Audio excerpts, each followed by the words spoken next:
Well, we are at the Waterman's Museum in Yorktown, Virginia, right on the water. And this is a goober-sized sailing ship, and it really looks nice. They reworked it all, and I made one video of just the exterior of this museum, but I was pressed for time, and I never made a full video. What do you say we go in and see if we can make a new video for the Waterman's Museum? Goober says, let's go in.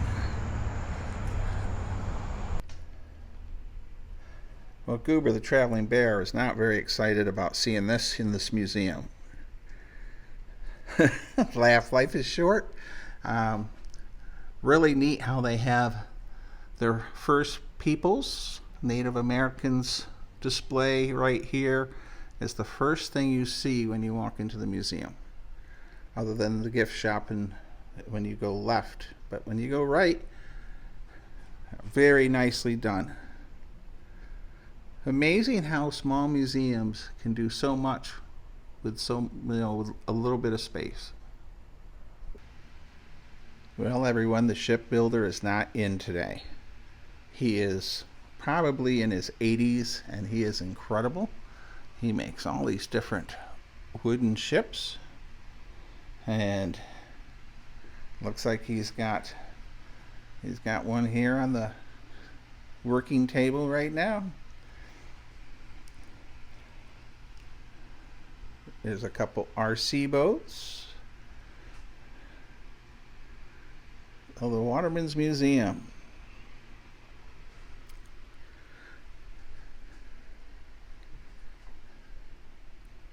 A lot to see here. Well, here's the Virginia pilot boat, and this is the one that Goober the traveling bear donated to the museum, and it looks really good. And we have the Monitor and the Merrimack, which fought not too far from here, really. And a blockade runner. Picket boat.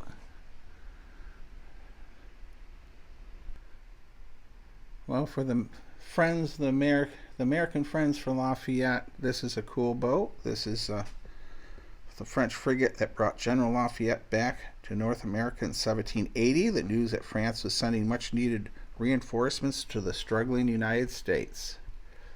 Very cool.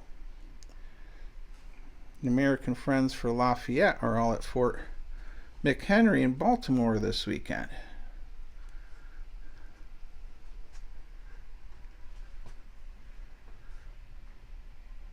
All right, let's check out the War of 1812 exhibit. Well, here we have a neat War of 1812 exhibit. And the War of 1812 is one of our neglected wars in American history, other than maybe the Star-Spangled Banner in Fort McHenry. People in Canada know the War of 1812 like it happened last year. So, War of 1812 events at the Chesapeake, and Battle of North Point outside of Baltimore helped save America from the invading British. Very cool little display they have here. All right, as we continue our walk, now I could probably spend an hour in this museum or more with all that there is to see. We're just trying to give you tidbits. There's a ship's bell.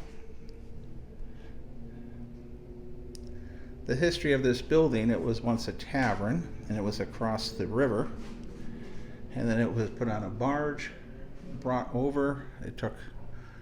The historian told me it took over 90 days. It got stuck on a sandbar. Quite a bit to see here. Here we have outboard motors. Evinrude, Johnson, just like at Deltaville and their Maritime Museum. They have a lot of old outboard motors. This is a goober-sized ship here. All right.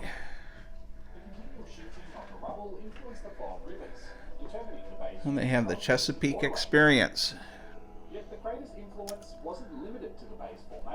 Learned all about the meteorite that hit at the Deltaville Maritime Museum. It's really neat how these different museums make sure that they talk about how the Chesapeake was formed. And there's a meteorite there. Holy cow. All right, let's check the exterior outside. But as we walk the head outside, let's just an amazing gift shop with all kinds of neat things. They don't carry any board games on the Battle of Yorktown. No, we leave that to the visitor center and the Revolutionary War Center. All right, let's time is ticking. We will hit the exterior of the Waterman's Museum. I'm using a different mic for this today. I don't know how well it's working, but as you come down here, there's a big bell. We'll pause the camera here and look for something fun to check out. Here we have a naval gun. It's on its carriage, pointing across to Gloucester. Gloucester Point right over there.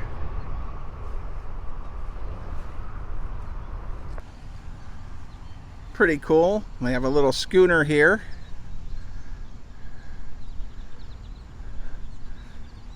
Now the windmill was actually here at Yorktown during the battle. It was up on the knoll up there. You can't see the knoll because the trees are in the way. It was on the hill. Now we're sort of off season right now. This is a tobacco press. I've seen these a few times in museums, tobacco, Virginia's cash crop. It was often used instead of coins as currency during the colonial period. The tobacco was loosely packed in barrels and transported to a warehouse to be inspected by the customs agent. If declared bad, it was burned. If passed inspection, it was then tightly pressed into wooden barrels and loaded onto the ships bound for England. Instead of 200 pounds of loose tobacco, the barrel could contain 700 pounds of pressed tobacco. Wow. Quite amazing.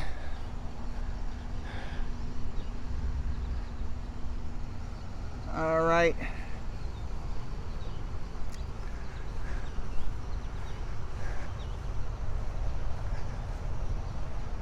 Here we have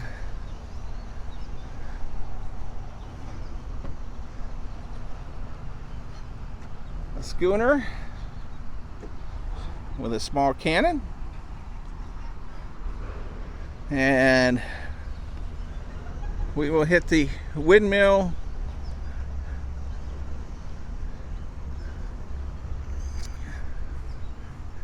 There's the bluff it would be on.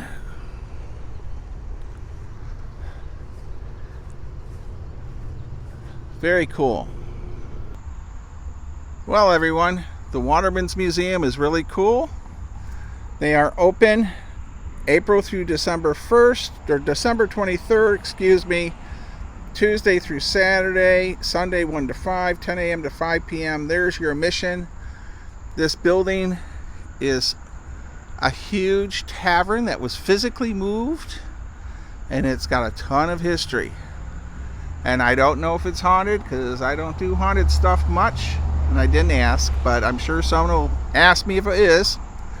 So we're going to do our standard closeout with stay safe, be kind, be courteous, and thank you for watching, and don't forget to subscribe.